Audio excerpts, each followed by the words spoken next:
Alright, hi everyone. This is Amanda from the Bank of North Dakota. Welcome to Bank of North Dakota on Facebook Live.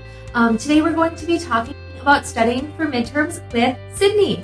So before we go ahead and talk to Sydney about that, remember to always like us on Facebook and turn on those live notifications so you're notified every single time that we go live. If at any time during today's presentation, go ahead and drop a comment down below and we'll be able to answer it live if you have any questions about studying for midterms. So like I said, I'm Amanda, and today we're going to be talking about studying for midterms. This is week 6 of our little college mini-series. I know it seems like it just started and the school year just began, but for sure. I think we're like 6 or 7 weeks in already, so most students should be coming up on midterms here in the next couple weeks. So Sydney, can you tell me a little bit about college and where you go and what you're studying and all of that? I'm going to share this. Oh, sure. So I'm a student at DSU. I am going online, but also taking courses on campus through BSC. And right now I'm on the track for a finance degree. Awesome.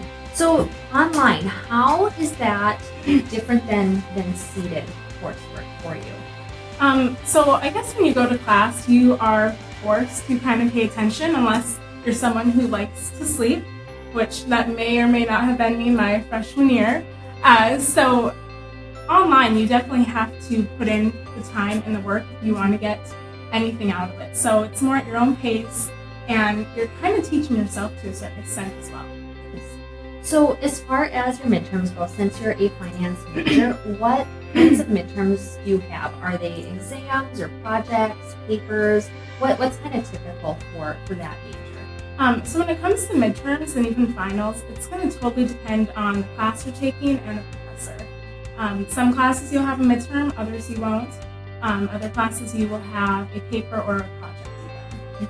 And so right now I do have a paper due here in a couple weeks. And so a strategy that I always use is if you have any papers or projects, get them out of the way right away so you can save that big studying the test labs.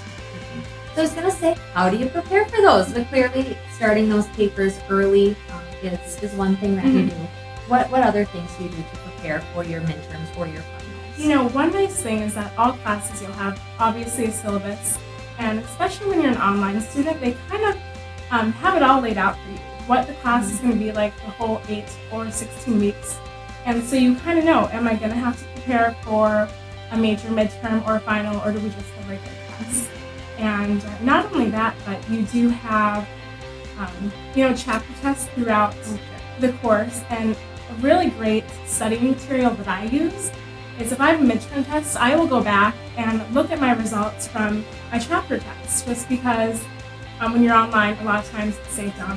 So I can reference back, and a lot of times they'll take questions off the notes. Okay.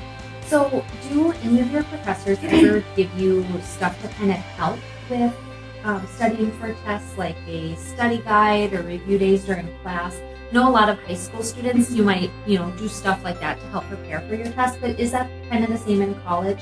Do they do that? Yeah, when you're on campus, there is usually like a review day, and so you'll go through all the material you need to know. Sometimes there'll be a study guide or a course outline. When you're an online student, it's a little different because it's not like there's going to be one lecture that's just reviewing the material. It's a lot of time you have to go back and get to do it yourself. It keeps you accountable, making sure that you're knowing that material and have been knowing it all the way. So do you ever get together with other people to study for tests, or is there that group dynamic at all? When I'm an online student, it's not really, because a lot of times the students in the class, they may be from Bismarck like I am, or Dickinson, or even out of state. Whereas when I'm on campus, you definitely are more open to getting together with a classmate, especially if it's someone you know. Yeah, and you actually get to see them instead of just, their name behind the keyboard. Yeah, and one nice thing is a class that I'm in now, I have a coworker who's in the same class, and so we can carpool, we'll text each other, or if we have any questions, and so that's really nice. Use your breaks to study? Yeah, right? Yeah, for sure. So do you have any, so you gave kind of your tips for how you prepare for your finals. But do you have any don'ts for preparing for midterms or preparing for tests that you've kind of learned over the last couple of years? Well, you obviously don't want to procrastinate. I know it's a lot easier said than done. It's like I even find myself doing it. It's like last minute, you're trying to cram it all in.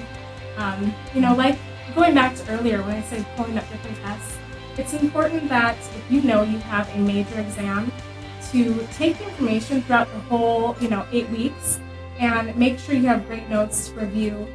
Don't be afraid to reach out to the teacher, but you definitely want to make sure you do not procrastinate for sure. Definitely. And I think, your major is a little bit, not necessarily different, but, the maths and the sciences, Mm-hmm. you're probably having to do a lot of formulas, or I hear people, do flashcards and stuff like that. I mean, that's not just for high school, it's for everybody. If you have stuff that you need to memorize that just boom, boom, do flashcards too. So. Yeah. And even if you Google like a chapter you're working on, a lot of times there's Quizlets online. I know I've used those.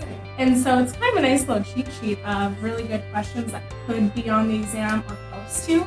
And so that's definitely a good little cheat sheet. Yes, never hurts to, be over prepared. Yeah. So during, when you're preparing for finals or midterms, do you get a lot of sleep? How much coffee do you drink? Like that kind of I'm stuff. not a coffee person.